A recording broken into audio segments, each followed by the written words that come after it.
আর সেই মানুষের দোয়া আল্লাহ কবুল করবে না। এক নম্বরে হলো যে আল্লাহ তাআলার সাথে শিরিক করেছে, তার দোয়া আল্লাহ কবুল করবে না। অর্থাৎ আল্লাহ তাআলার সাথে যে শরীক করেছে তার দোয়া আল্লাহ কবুল করবে না। দ্বিতীয় নম্বরে আল্লাহ রাসূল সাল্লাল্লাহু আলাইহি ওয়াসাল্লামকে জিবরিল আমিন ডেকে ডেকে বলে, ওগো আল্লাহর নবী, দ্বিতীয় নাম্বার যার দোয়া কবুল হবে না সে হলো জাদুকর। যে জাদু করে মানুষকে বশ করে, অর্থাৎ কুফরি কালাম করে, তার দোয়া আল্লাহ কবুল করবে না।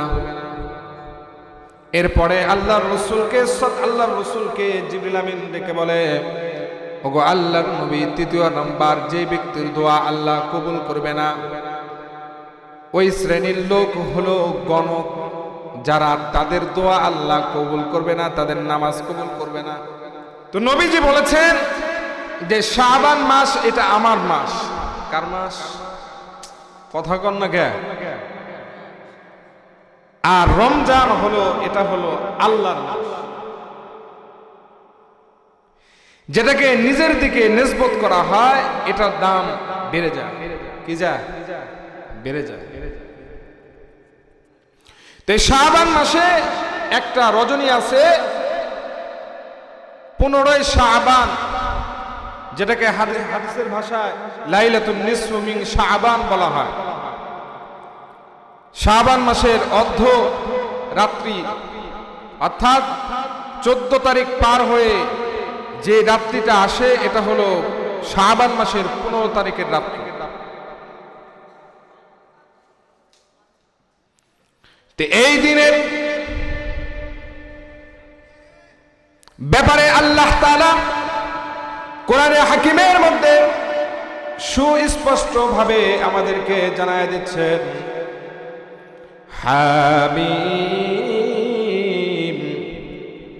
ওয়াল কিতাবিল মুবিন ইন্না আনজালনাহু ফি লাইলাতিন মুবারাকাতিন ইন্না কুন্না মুনদিরিন। আল্লাহু আকবার। আল্লাহ তাআলা বলেন হামিম। এই হামিমের কোন অর্থ হয় না। এরপরে আল্লাহ তাআলা বলেন ওয়াল কিতাবিল মুবিন, সুস্পষ্ট কিতাবের শপথ। ইন্না আনজালনাহু ফি লাইলাতিন মুবারাকাতিন ইন্না কুন্না মুনদিরিন, নিশ্চয় নিশ্চয় আমি কোরআনে কারীমকে একটা বরকতময় রজনীতে নাজিল করেছি। সুবহানাল্লাহ, জোরে কোন আল্লাহ বলেন যে আমি একটা বরকতময় রজনীতে আমি আমার কালামকে নাজিল করেছি। মুফাসসির হযরতরা লিখেছেন মুবারক শব্দের অর্থ হলো শবে কদরের রাত্রি। কোন রাত্রি বাবা? শবে কদরের রাত্রি। আমরা সকলে জানি যে আল্লাহ তাআলা শবে কদরের রাত্রিতে কোরআনে কারীমকে নাজিল করেছে।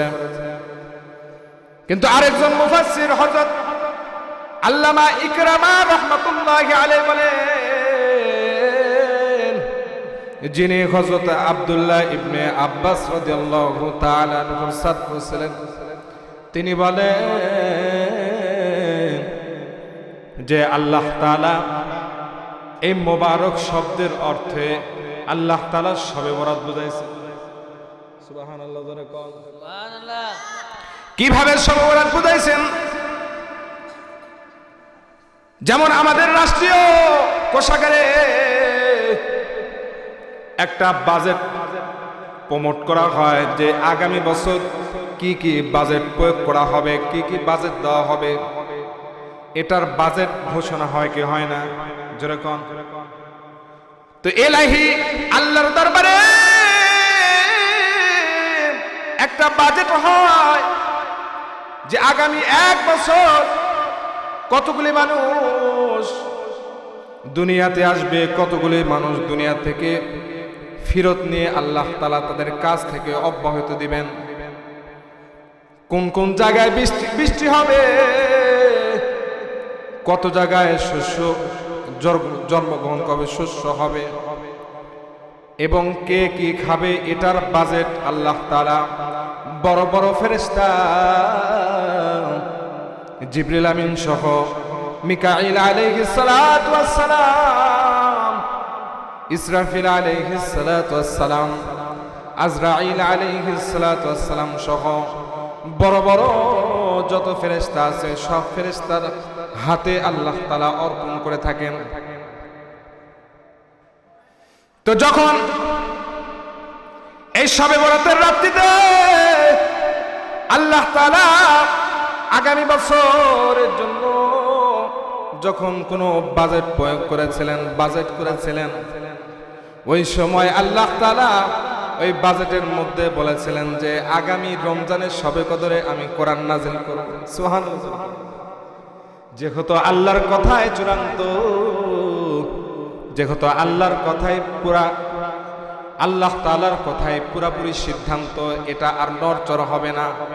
অর্থাৎ শবে বরাতে যেহেতু আল্লাহ তাআলা বলছে যে আমি শবে কদরে আমি কোরআনে কারীম নাজিল করব, তার মানে ওই দিনই নাজিল হয়ে গেছে। অর্থাৎ শবে বরাতে এর সূচনা হয়েছে, আর শবে কদরে এটার প্রকাশ পেয়েছে। সুবহানাল্লাহ। তাহলে কোনো মুফাসসিরের কথায় কিন্তু ভুল নাই, ইনার কথাও সঠিক, ওনাদের কথাও সঠিক। তাহলে বলতেছিলাম যে আল্লাহ তাআলা আমাদেরকে এমন একটা রজনী দান করছে যেটা হলো লাইলাতুল বরাত। লাইল মানে রাত, বরাত মানে বন্টনের রাত্রি। কিসের রাত্রি? বন্টনের রাত্রি। যেই রাত্রিতে আল্লাহ তাআলা আমাদের সব কিছু বন্টন করে থাকেন। যাক আমি এক বছরে কি খাবো কি খাবো না, কি হবে না হবে, সব কিছু আল্লাহ তাআলা আমাদের জন্য এই রাত্রকে অনেক দামি রাত্র বানায় দিয়েছেন। আল্লাহ তাআলা কুরআনে হাকিমের মধ্যে বলেন, ওয়া ইয়াখলুকু মা ইয়াশা ওয়া ইয়াখতার, আমি সৃষ্টি করছি, এর মর্যাদা আমি বাড়াবো। এটার এখতিয়ার শুধু তার কাছে, উনি সৃষ্টি করছেন, উনি মর্যাদা বাড়াবেন। এই জন্যই তো আল্লাহ তাআলা চতুর্থ নাম্বার স্তরকে আল্লাহ তাআলা অনেক প্রাধান্য দিয়েছেন। যেমন আল্লাহ তাআলা 104টা কিতাব নাজিল করেছে, আসমানি কিতাব নাজিল করছে। এর ভিতরে 4টা কিতাবকে আল্লাহ তাআলা অনেক সম্মানিত করেছেন, তার ভিতরে মর্যাদা দান করছে। কোরআনে কারীমকে আল্লাহ ওটাই বলেন, ওয়া ইয়াখলুকু মা ইয়াশা ওয়া ইয়াখতার, যে আমি সৃষ্টি করছি, আমি মর্যাদা বাড়াই, এটার ইখতিয়ার আমার কাছে। ওই যে বলতেছিলাম আল্লাহ তাআলা চতুর্থ স্তরকে আল্লাহ তাআলা অনেক পছন্দ করেন, অনেক ভালোবাসেন, আল্লাহর কাছে অনেক প্রিয়। যেমন বললাম আসমানে যত কিতাব আছে, এই কিতাবের ভিতরে আল্লাহ তাআলা কোরআনে কারীমকে আলাদা মর্যাদা দান করছে। ঠিক কিনা? কথা কন। আল্লাহ তাআলা অসংখ্য অগণিত নবী দুনিয়াতে পাঠাইছেন, কিন্তু এর ভিতরে আল্লাহ তাআলা 4 জন নবীকে অনেক দামি করে বানাইছে।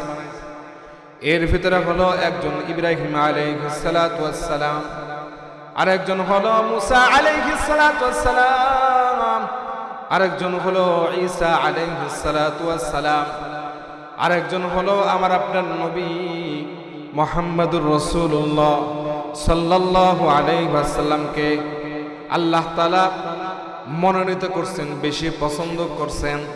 কিন্তু এর ভিতরে আমার আপনার নবী মুহাম্মদুর রাসূলুল্লাহ সাল্লাল্লাহু আলাইহি ওয়াসাল্লামকে কিন্তু বেশি মর্যাদা দান করছে। সুবহানাল্লাহ। এরপরে আল্লাহ তাআলা বড় বড় 4টা ফেরেশতা, অসংখ্য অগণিত ফেরেশতা আল্লাহ সৃষ্টি করছে, কিন্তু এর ভিতরে আল্লাহ তাআলা চারজন ফেরেশতাকে অনেক দামি করে বানাইছে। একজন হলো জিবরিল আমিন আলাইহিস সালাতু ওয়াস সালাম, আরেকজন হলো ইসরাফিল আলাইহিস সালাতু ওয়াস সালাম, আরেকজন হলো মিকাইল আলাইহিস সালাতু ওয়াস সালাম, আরেকজন হলো আজরাইল আলাইহিস সালাতু ওয়াস সালাম। কিন্তু এর ভিতরে আল্লাহ তাআলা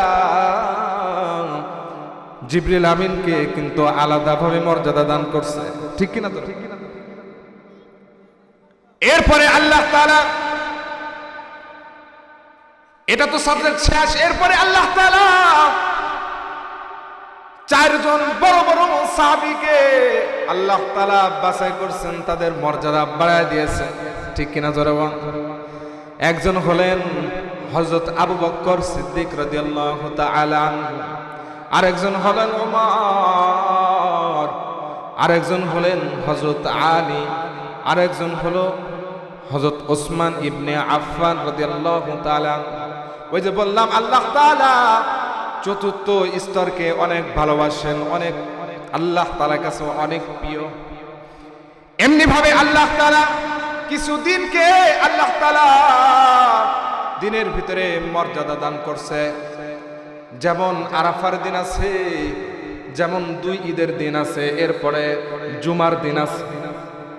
এর ভিতরে আল্লাহ তাআলা আরাফার দিনকে বেশি মর্যাদা দান করছে, সুবহানাল্লাহ। রাতের ভিতরেও আল্লাহ তাআলা কিছু রাত রেখেছেন, তাদের ভিতরে কিছু রাতকে আল্লাহ তাআলা অনেক মর্যাদা দান করছেন। এর ভিতরে হলো জুমার রাতও আছে, এর ভিতরে হলো 2 ঈদের রাতও আছে, শবে কদর, শবে বরাত আছে। কিন্তু এর ভিতরে আল্লাহ তাআলা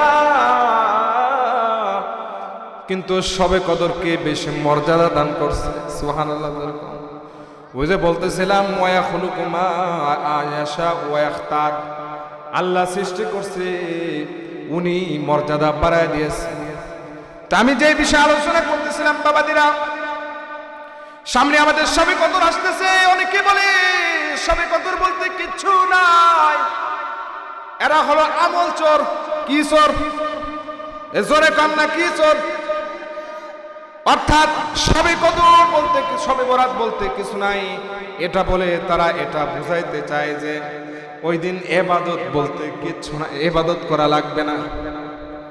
কিন্তু শবে বরাত সহি হওয়ার জন্য শবে বরাত সম্পর্কে হাদিসের ভিতরে অনেক বড় বড় সহি হাদিস আছে। যেমন আম্মা জানা আয়েশা রাদিয়াল্লাহু তাআলা আনহা থেকে এই শবে বরাতের রিওয়ায়াত বর্ণিত আছে। হযরত আলী রাদিয়াল্লাহু তাআলা আনহু থেকে এই শবে বরাতের ফজিলত বর্ণিত আছে, শবে বরাতের সম্পর্কে আলোচনা আছে। শুধু তাই নয়, হযরত আবু হুরায়রা রাদিয়াল্লাহু তাআলা আনহু এই শবে বরাতের হাদিস বর্ণনা করেছেন। শুধু তাই নয়, হযরত আবু মুসা আশআরী রাদিয়াল্লাহু তাআলা আনহু উনি হাদিস বর্ণনা করেছেন। বুখারী সহ মুসলিম, তিরমিজি, নাসাই সব কিতাবে এই শবে বরাতের ফজিলত সম্পর্কে বর্ণনা আছে। কিন্তু আমরা যে শবে বরাত পালন করি, এই শবে বরাত কিন্তু সেই শবে বরাত না, ঠিক কিনা জোরে কন? আমরা শবে বরাত পালন করি, মুরব্বীরা বাড়িতে বাজার করে নিয়ে বিবির কাছে, বাড়ির ছেলের বউয়ের কাছে বাজার করে দেয়া, বলে রান্না করো।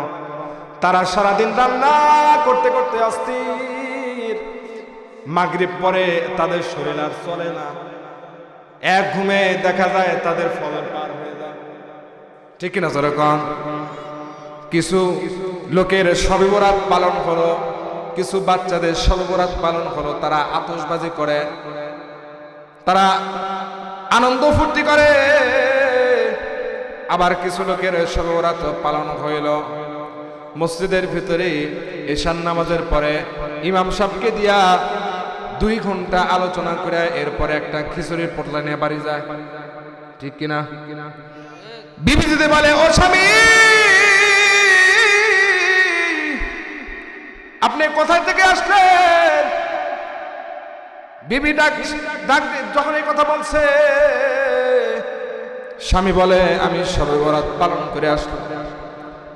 শবে বরাত কি পালন করার জিনিস না আমল করার জিনিস? এক কথা কন না। শবে বরাত কি পালন করার জিনিস নাকি আমল করার জিনিস? আল্লাহ রাসূল বলছে এই শবে বরাতের রজনীতে আল্লাহ তাআলা অসংখ্য অগণিত হাজার হাজার মানুষকে মাফ করে দেয়।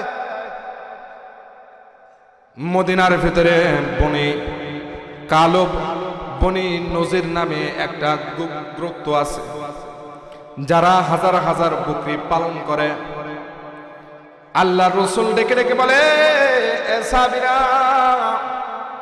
কেউ যদি এই শবে বরাতের রাত্রিতে আমল করতে পারে, আল্লাহ তাআলার কাছে বলতে পারে, তাহলে বনি কালব গোত্রের যত বকরি ছাগল আছে, বনু নাজির তাদের গোত্রে যতগুলা বকরি ছাগল আছে, এই ছাগলের যত পশম আছে রে, এই পশম পরিমাণ মানুষকে আল্লাহ তাআলা জাহান্নাম থেকে মুক্তি দান করে। সুবহানাল্লাহ। এই দিনে এই রাত্রিতে আল্লাহ তাআলা অসংখ্য অগণিত মানুষকে, ওই যে বললাম, আপনাকে যদি বলা হয় ভাই আপনি একটা বকরির পশম গুনে দেন, আপনার কি জীবনের সাধ্য আছে নাকি গুনে দিতে পারবেন? কথা কন না। কিন্তু হাদিস শরীফের মধ্যে আসছে বনু কালবের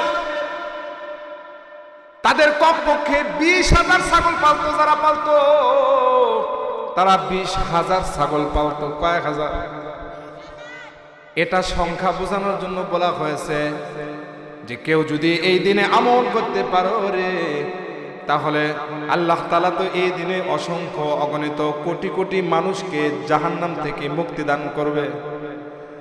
তাহলে এই দিন হলো আমলের দিন। এই দিন বেশি বেশি আমাদেরকে আমল করতে হবে। কি করতে হবে? জোরে বলেন। আমল করতে হবে। হযরত আবু হুরায়রা রাদিয়াল্লাহু তাআলা আনহু থেকে বর্ণিত, তিনি বলেন আল্লাহ রাসূলের কাছে জিবরিল আমিন এসে আল্লাহ রাসূলকে এই শাবান মাসের 15 তারিখের রাত্রে জিবরিল আমিন এসে আল্লাহ রাসূলকে বলে, ওগো আল্লাহর নবী, আজকে জানেননি কোন রজনী? আজকে হলো শাবান মাসের 15 তারিখের রাত্রি, যে রাত্রিতে আল্লাহ তাআলা অসংখ্য অগণিত মানুষকে, জাহান্নামীদেরকে আল্লাহ তাআলা মুক্তি দান করবেন। সুবহানাল্লাহ। সুবহানাল্লাহ জোরে কোন সুবহানাল্লাহ। তো আম্মা জান আয়েশা রাদিয়াল্লাহু তাআলা আনহা, এখানে একটা ঘটনা আছে। আম্মা জান আয়েশা বলেন, এই 15 তারিখের রাত্রে দো জাহানের বাদশা মুহাম্মদুর রাসূলুল্লাহ সাল্লাল্লাহু আলাইহি ওয়াসাল্লামের থাকার পালা ছিল আমার ঘরে। অর্থাৎ নবীজি পালাক্রমে বিবিদের ঘরে যাইতেন, কারোর সাথে বেইনসাফি করতেন না। আজকে আমাদের সমাজে দ্বিতীয় বিয়ে করলে প্রথম বউয়ের কাছে আর যায় না, আছে না নাই? আরে কথা কর না। আরে তুমি যদি তাদের হক যদি তুমি ঠিক মতো আদায় করতে না পারো, তাদের উপরে যদি ইনসাফ করতে না পারো, তাহলে বিয়ে করলে কেন? কিন্তু নবীজি ইনসাফ শিক্ষা দিয়ে গেছে আমাদেরকে। নবীজি বলেন, যখন আমি আয়েশার ঘরে ঢুকলাম, আম্মা জান আয়েশা রাদিয়াল্লাহু তাআলা আনহা উনি ভাবলেন যে নবীজি তো আজকে আবার ঘরে থাকবে। কিন্তু নবীজি জামা খোলার পরে আবার নবীজি জামা পরিধান করলেন, করে নবীজি বাহির হয়ে আমার ঘর থেকে চলে গেলেন। আম্মা জান আয়েশা বলেন, আমার অন্তরের ভিতর অনেক চোট লাগলো। আমি ভাবলাম হয়তো নবীজি অন্য বিবির ঘরে চলে গেছে। আমি সকল বিবির ঘরগুলো তালাশ করলাম, কোনো বিবির ঘরে পাই নাই। হঠাৎ করে দেখলাম আল্লাহ রাসূল জান্নাতুল বাকিতে উনি উনার সাহাবীদের জন্য ইস্তেগফার করতেছে, দোয়া করতেছে। তো আম্মা জান আয়েশা রাদিয়াল্লাহু তাআলা আনহা তাড়াহুড়া করে এখান থেকে চলে আসলেন। আম্মা জান আয়েশা রাদিয়াল্লাহু তাআলা আনহা উনি হাঁপাচ্ছেন, ক্লান্ত। নবীজি এসে বলেন, এ আয়েশা তুমি কেন হাঁপাচ্ছ, কেন ক্লান্ত দেখাচ্ছে তোমাকে? তো আম্মা জান আয়েশা সব কথাগুলো খুলে নবীজিকে বললেন। নবীজি বলেন, এই আয়েশা তুমি কি মনে করছো যে আল্লাহর রাসূল আর আল্লাহ তোমার উপরে জুলুম করবে? না না, তোমার উপরে জুলুম করবে না। এই আয়েশা আজকে এমন একটা রজনী, এমন একটা রাত্র জিবরিল আমিন এসে আমাকে বলে গেল যে রাত্রিতে আল্লাহ তাআলা অসংখ্য অগণিত মানুষকে জাহান্নাম থেকে মুক্ত করবে। সুবহানাল্লাহ, জোরে কোন, জোরে কোন সুবহানাল্লাহ। তো এই রাত্রিতে কি ঘুমানো যায়, শোয়া যায়? তো নবীজি আয়েশা রাদিয়াল্লাহু তাআলা আনহার কাছে অনুমতি চাইলেন, আয়েশা রে আমি আজকে ইবাদত করতে চাই, বিবির কাছে কি অনুমতি লওয়া লাগবে? না না, অনুমতি লওয়া লাগবে না। কিন্তু নবীজি আমাদেরকে এখানে একটা শিক্ষা দিয়ে গেলেন, এই উম্মত, যেহেতু আমি প্রতিদিনই নফল ইবাদত করতাম, এর ভিতরেও বিবিদের হক আদায় করতাম। যেহেতু আজকে আয়েশার ঘরে থাকার পালা, তার হকটা যেন নষ্ট না হয়, এই জন্য তার থেকে আমি অনুমতি নিলাম। অনুমতি নিয়ে নবীজি সাল্লাল্লাহু আলাইহি ওয়াসাল্লাম এই যে দীর্ঘ সিজদা দিছে, নবীজির কোনো নড়াচড়া নাই, নবীজি নড়াচড়া করে না। আম্মা জান আয়েশা ভাবলেন হয়তো নবীজি দুনিয়া থেকে বিদায় নিয়ে চলে গেছে। নবীজির পায়ের কাছে গিয়ে আম্মা জান আয়েশা রাদিয়াল্লাহু তাআলা আনহা হালকা করে হাত দিলে নবীজি নড়ে উঠেছেন। আম্মা জান উনি বুঝতে পারলেন যে নবীজি এখনো দুনিয়া জীবিত আছে।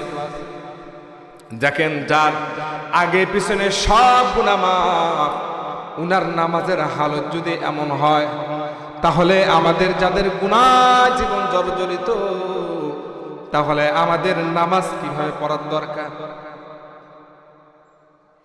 কিভাবে পড়ার দরকার? আমরা নামাজের ভিতরে দুনিয়ার সব চিন্তা করি, সব হিসাব নামাজে নিয়ে আসি, কিন্তু নবীজির আগে পিছনে সব গুনাহ মাফ। এরপরও নবীজি নামাজে সারা রাত কাটায় দিয়েছেন। সুবহানাল্লাহ, জোরে কান না। তো নবীজি বলেছেন, যখন জিবরিল আমিন এসে নবীজিকে ডেকে ডেকে তুলে, ওগো আল্লাহর নবী, আজকে হলো শাবান মাসের 15 তারিখ রাত্র। এই রাত্রে আল্লাহ তাআলা অসংখ্য অগণিত মানুষকে জাহান্নাম থেকে মুক্তি দান করবেন। ওগো আল্লাহর নবী, আপনি একটু উপরের দিকে তাকান, একটু উপরে তাকান।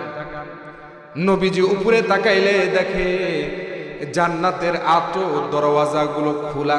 সুবহানাল্লাহ, এইভাবে জোরে খুলেন সুবহানাল্লাহ, এই জোর সুবহানাল্লাহ, আরো জোরে করেন সুবহানাল্লাহ। তো নবীজি সাল্লাল্লাহু আলাইহি ওয়াসাল্লাম উপরে তাকাইলে দেখে জান্নাতের 8টা দরওয়াজা খোলা। নবীজি খেয়াল করে দেখেন, জান্নাতের প্রথম দরওয়াজা থেকে একজন ফেরেশতা সুসংবাদ দিচ্ছে। ওই ব্যক্তির জন্য সুসংবাদ যে এই রাত্রিতে রুকু করতেছে। সুবহানাল্লাহ, জোরে কর। দ্বিতীয় দরজা থেকে, জান্নাতের দ্বিতীয় দরওয়াজা থেকে আরেকজন ফেরেশতা সুসংবাদ দেয়, ওই ব্যক্তির জন্য সুসংবাদ যে এই রাত্রিতে সিজদা করতেছে। সুবহানাল্লাহ, জোরে কর। তৃতীয় দরওয়াজা থেকে আরেকজন ফেরেশতা দাঁড়ায় বলে, ওই ব্যক্তির জন্য সুসংবাদ যে এই রাত্রিতে জিকির করতেছে। সুবহানাল্লাহ, জোরে কর। চতুর্থ দরওয়াজা থেকে আরেকজন ফেরেশতা ডেকে সুসংবাদ শোনাচ্ছেন, সুসংবাদ দিচ্ছেন। ওই ব্যক্তির জন্য সুসংবাদ যে আজকে আল্লাহর ভয়ে কান্না করতেছে। সুবহানাল্লাহ, জোরে কর। পঞ্চম দরওয়াজা থেকে আরেকজন ফেরেশতা ঘোষণা করতেছে, ওই ব্যক্তির জন্য সুসংবাদ যে আজকের রাতে আল্লাহর ভয়ে কান্না করতেছে, আল্লাহর ভয়ে ভীত সন্তুষ্ট হয়ে উনি আল্লাহর কাছে চাইতেছে, ওই ব্যক্তির জন্য সুসংবাদ। এরপরে 6 নম্বর দরওয়াজা থেকে আরেকজন ফেরেশতা ডেকে ডেকে বলে, সমস্ত মুসলমানদের জন্য সুসংবাদ। 7 নম্বর 7 নম্বর দরওয়াজা থেকে আরেকজন ফেরেশতা ডেকে ডেকে বলে, ওই ব্যক্তির জন্য সুসংবাদ, ওই ব্যক্তির জন্য সুসংবাদ, ওই ব্যক্তির দোয়া কবুল হবে যে আল্লাহর কাছে কিছু চাওয়ার দরকার। কারো যদি কোনো কিছু চাওয়ার দরকার হয়, কারো যদি কোনো কিছু প্রয়োজন হয়, সে যেন আল্লাহ তাআলার কাছে চায়, তার দরখাস্ত কবুল করা হবে। সুবহানাল্লাহ, জোরে কর না। 8 নম্বর দরওয়াজা থেকে আরেকজন ফেরেশতা ডেকে ডেকে বলে, ওই ব্যক্তির জন্য সুসংবাদ, ওই ব্যক্তির জন্য সুসংবাদ যে আজকে ক্ষমা প্রার্থনা করতেছে, যে আল্লাহর কাছে ক্ষমা চাইতেছে, ওই ব্যক্তির জন্য সুসংবাদ। এরপরে জিবরিল আমিন আলাইহিস সালাতু ওয়াস সালাম ডেকে ডেকে বলে, গো আল্লাহর নবী, এই যেই কটা কথা আপনাকে বললাম বা আপনি যেই কথাগুলো শুনলেন, সবার দোয়া আল্লাহ কবুল করবে, কিন্তু 8 শ্রেণীর মানুষের দোয়া আল্লাহ কবুল করবে না। কয় শ্রেণী? জোরে কোন? 8 শ্রেণীর মানুষের দোয়া আল্লাহ কবুল করবে না। 1 নম্বরে হলো যে আল্লাহ তাআলার সাথে শিরিক করেছে, তার দোয়া আল্লাহ কবুল করবে না। অর্থাৎ আল্লাহ তাআলার সাথে যে শিরিক করেছে, তার দোয়া আল্লাহ কবুল করবে না। 2 নম্বরে আল্লাহ রাসূল সাল্লাল্লাহু আলাইহি ওয়াসাল্লামকে জিবরিল আমিন ডেকে ডেকে বলে, ওগো আল্লাহর নবী, 2 নম্বর যার দোয়া কবুল হবে না, সে হলো জাদুকর। যে জাদু করে মানুষকে বশ করে, অর্থাৎ কুফরি কালাম করে, তার দোয়া আল্লাহ কবুল করবে না। এরপরে আল্লাহর রাসূলকে জিবরিল আমিন ডেকে বলে, ওগো আল্লাহর নবী, 3 নম্বর যে ব্যক্তির দোয়া আল্লাহ কবুল করবে না, ওই শ্রেণীর লোক হলো গণক, যারা তাদের দোয়া আল্লাহ কবুল করবে না, তাদের নামাজ কবুল করবে না। আমাদের দেশে গণক আছে না নাই? জোরে ভাই, তোমার এই হবে সেই হবে অনেক গণনা করে, কিন্তু সে খায় ভিক্ষা করে। কথা বল না। মানুষের ভাগ্য দেখলা, কিন্তু নিজের ভাগ্যে কি আছে এটা দেখলা না। কিন্তু যারা চালাক মানুষ, বলে তুমি বলে গণনা করো, তুমি বলে গণক, বলো তো 2 মিনিট পরে কি হবে? বা জানি না, 2 মিনিট পরে যে আমি তোমাকে কেলাবো, তোমাকে পিটাবো, এটাকে তুমি জানতা না? যারা গণক, তারাও আল্লাহ তাআলার সাথে কুফরি করে, কারণ গণক গায়েবের খবর একমাত্র কার কাছে? আলিমুল গায়বি ওয়াশ শাহাদাতি হুয়ার রহমানুর রহিম। এটা হলো 3 নাম্বার। 4 নম্বরে আল্লাহ রাসূল বলেন, যারা মদ পান করবে, তাদের দোয়া আল্লাহ কবুল করবে না। আমাদের সমাজে মদখোর আছে না নাই? এমন লোক আছে যে মদ খেয়ে সে বিবিকে মা বলে ডাকে, আছে না নাই? মদ খেয়ে এমন মাতাল হয়েছে, বিবিকে সে ডাকতেছে, ও মা, ও মা, দরজা খোল। দরজা খোলার পরে মা ভাত দেয়, আছে না? তো আল্লাহ রাসূল বলেন, সব শ্রেণীর মানুষকে মাফ করা হবে, কিন্তু কিছু শ্রেণীর মানুষকে, 8 শ্রেণীর মানুষকে মাফ করা হবে না। সবাইকে মাফ করা হবে, কিন্তু আর শ্রেণী ব্যতীত কয়জন? এর ভিতরে চতুর্থ নাম্বার হলো মদখোর, পঞ্চম নাম্বার হলো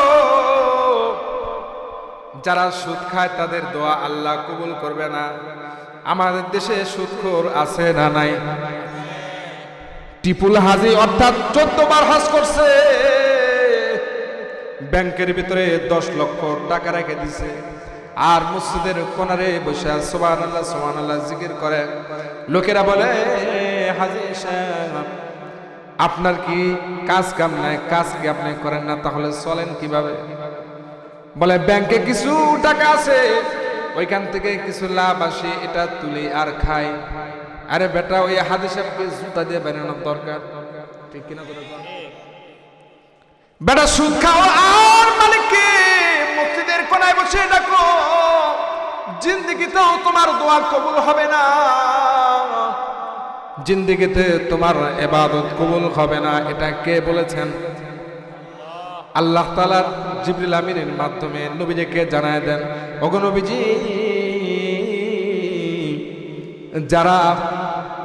যারা সুদ খাবে তাদের দোয়া কবুল হবে না।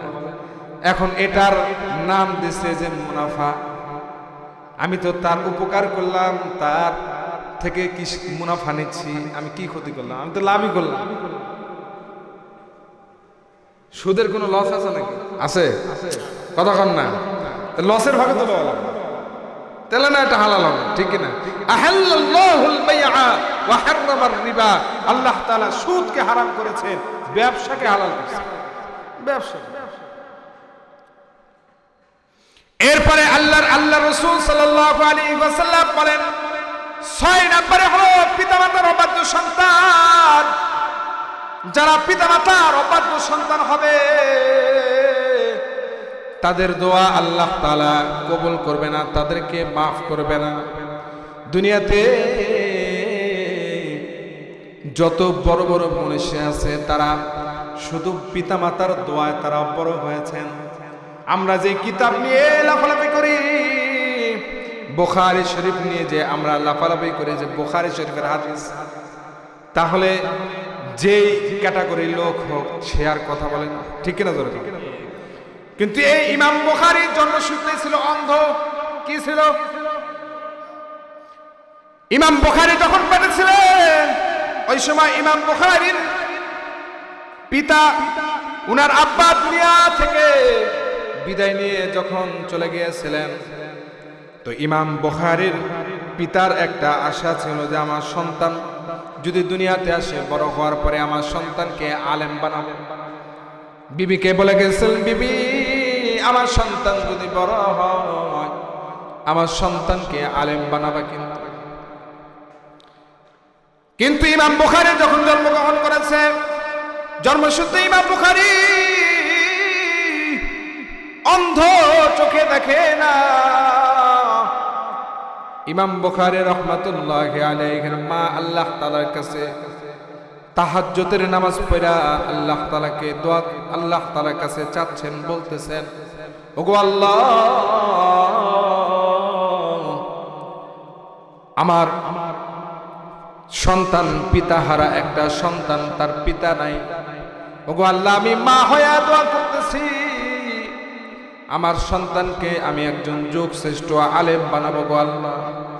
ওগো মাওলা, আপনি যতক্ষণ পর্যন্ত আমার সন্তানের চক্ষু ভালো না করবেন ততক্ষণ পর্যন্ত আমি কিন্তু হাত নামাবো না। সুবহানাল্লাহ। ইতিহাস সাক্ষী দেয়, কিতাব প্রমাণ করে, একদিক দিয়া ইমাম বুখারীর মা দোয়া শেষ করছে, আরেক দিক দিয়া আল্লাহ তাআলা ইমাম বুখারীর চোখকে ভালো করে দিয়েছে। যে চোখ দিয়া ইমাম বুখারী চাঁদের আলোয় বসে একটা কিতাব লিখছে, সেই কিতাবটার নাম হলো সহিহুল বুখারী। আমরা বয়স হলে আমাদের চশমা লাগে, কিন্তু ইমাম বুখারীর চন্দ্রের আলো বসে একটা বুখারী শরীফ লিখছে, এটা কিন্তু জন্মসূত্রে চোখ নয়, এটা আল্লাহ তাআলা মার দোয়ায় আল্লাহ তাআলা ইমাম বুখারীকে এই চোখ দান করেছিলেন। সুবহানাল্লাহ। আমি বলতেছিলাম যে পিতা মাতা এত কষ্ট করে সন্তানকে দুনিয়াতে নিয়ে আসলো, শুধু বিবিকে পায়া, সুন্দর বিবি পাইছে, সুন্দর একটা রমণী পাইছে, যে মা 10 মাস গর্ভে রাখছে, সন্তানের জন্য কষ্ট না হয়, মা অস্থির হয়ে গেছে। সন্তান যদি পেটের মধ্যে না লড়ে উঠছে, মা পেরেশান হয়ে গেছে, হায় হায় আমার সন্তানের কি হইল, পেটের ভিতরে কেন নড়তেছে না, মায়ের খাওয়া ঘুম নষ্ট হয়ে গেছে, বাবা পেরেশান হয়ে গেছে, আমার সন্তান পেটের ভিতরে কি হলো। কিন্তু সন্তান বড় হওয়ার পরে পিতামাতার কথা শুনে না। আল্লাহ রাসূল বলে এরকম নাফরমান যারা দুনিয়াতে আছে, যারা পিতামাতার কথা শুনে না, পিতামাতার অবাধ্য, আল্লাহ তাআলা তাদেরকে মাফ করবে না, তাদের দোয়াও আল্লাহ তাআলা কবুল করবে না, তাদের নামাজও আল্লাহ কবুল করবে না। নাউযুবিল্লাহ।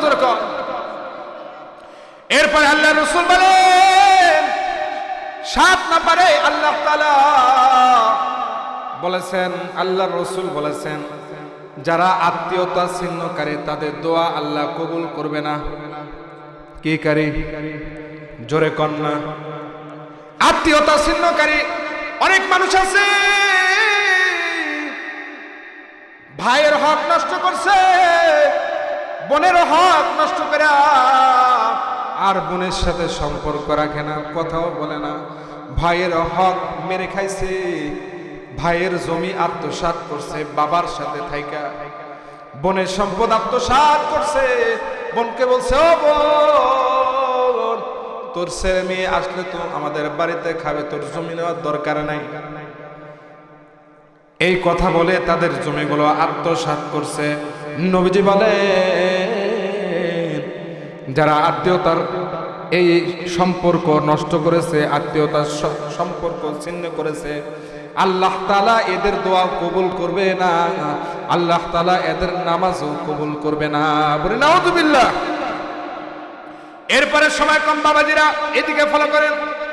সম্মানিত হাজিরিন, 8 নম্বরে আল্লাহ রাসূল বলেন বেবিচারী নারী, হিংসু যারা, তাদের দোয়া আল্লাহ কবুল করবে না। যে আগামী সামনে আমাদের একটা রজনী আসতেছে, যেটা হলো লাইলাতুল বরাত অর্থাৎ শবে বরাত। এই রাত্রিতে আল্লাহ রাসূল বলেন অসংখ্য মানুষকে আল্লাহ তাআলা মাফ করবেন, জাহান্নাম থেকে মুক্তি দান করে জান্নাত দান করবেন। সুবহানাল্লাহ। আল্লাহ রাসূল থেকে এই রাত্রিতে 3টা আমল পাওয়া যায়। কয়টা আমল? জোরে বলেন। আল্লাহ রাসূল বলেন যে এই রাত্রিতে 3টা আমল পাওয়া যায়। কয়টা আমল? 1 নম্বরে হলো এই রাত্রিতে কবর জিয়ারত করা। কি করা? জোরে বলেন। কারণ যারা আত্মীয় স্বজন যারা কবরস্থ হয়েছে, অনেকের মা বাবা দুনিয়া থেকে বিদায় হয়েছে, গোপনে গিয়ে কবরস্থানের কাছে সূরা ফাতিহা পড়বে, সূরা ইখলাস পড়বে, আল্লাহ তাআলার কাছে দোয়া করবে, গো মালিক আমার পিতামাতাকে আপনি মাফ করে দেন। এই একটা আমল। এরপরে 2 নম্বর আমল হলো আল্লাহ রাসূল বলেন এই রাত্রিতে নফল ইবাদত করবে।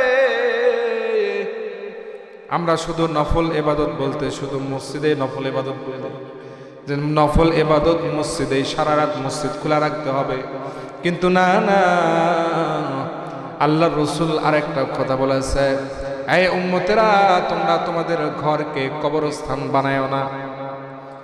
যেমন কবরস্থানে কোনো নামাজ হয় না, কোনো ইবাদত হয় না, ওরকম ভাবে তোমাদের ঘরকে এরকম কবরস্থান বানায়ও না।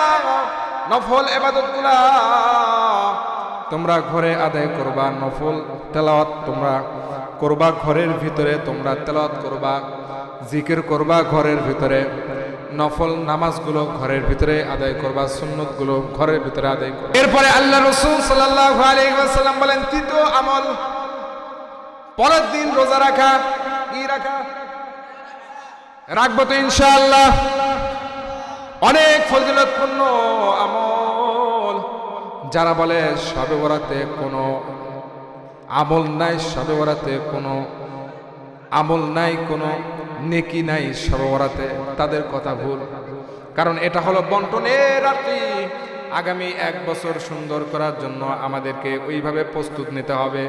আল্লাহ তাআলার কাছে চাইতে হবে, মালিক আপনি আমাদেরকে এটা দেন, এটা থেকে পানা দেন, এটা থেকে বাঁচান, এটা আমার প্রয়োজন, এটা আমার অপ্রয়োজন। ওগো মালিক আমাকে সুস্থ রাখিয়ে, সবল রাখিয়ে। মালিকের কাছে দোয়া করতে হয়, মালিকের কাছে চাইতে হয়। যেমন মায়ের কাছে যদি ছোট সন্তান কান্না না করে, মা দুধ দেয় না, মালিকের কাছে না চাইলে মালিক দিবে কেমন? কিন্তু আমার আপনার মালিক অনেক দয়ালু মালিক। দুনিয়ার মানুষের কাছে চাইলে দুনিয়ার মানুষ নারাজ হয়। যত চাওয়া যায় তত তারা নারাজ হয়, যত চাওয়া যায় তত নারাজ হয়, ঠিক কিনা? কিন্তু আমরা এমন মালিক পাইছি যে মালিকের কদমে আমরা সেজদায় অবনত হচ্ছি, যে মালিকের কাছে যত চাওয়া যায় মালিক তত খুশি, তত বান্দাকে ভালোবাসে। এর জন্য কবি বলেন, হর ঘড়ি দে নে কো তু তৈয়ার হ্যায়, जो न मांगे उससे तू बेजार है। উনি তো সর্ব অবস্থায় দেওয়ার জন্য প্রস্তুত। হ্যাঁ, উনার কাছে চাইতে হবে, চাইলেই উনি দিবে, না চাইলে উনি নারাজ হয়। কি হয়? না চাইলে উনি নারাজ হয়। উনি তো সর্ব অবস্থায় দেওয়ার জন্য প্রস্তুত। কিন্তু আমরা জায়গায় যা চাইতে পারি না।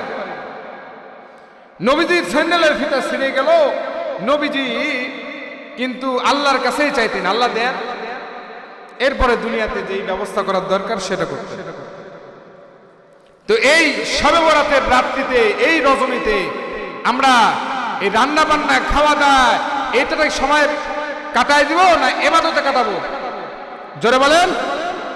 আতশবাজি করব, পটকা ফুটাবো, এটা করা যাবে না। মেয়েদেরকে রান্না এত চাপাচাপি আমরা করি, এত চাপ দিয়ে রাখি, তারা রান্না করতে করতে তাদের ইবাদতই হয়। কিন্তু না, মুসলমানদের খাওয়ারও একটা দিন আছে, মুহররম মাসের 10 তারিখ। এই দিনে কেউ যদি ভালো মন্দ খায়, আল্লাহ তাআলা সারা বছর ভালো খানা খাওয়ার ব্যবস্থা করে। সুবহানাল্লাহ।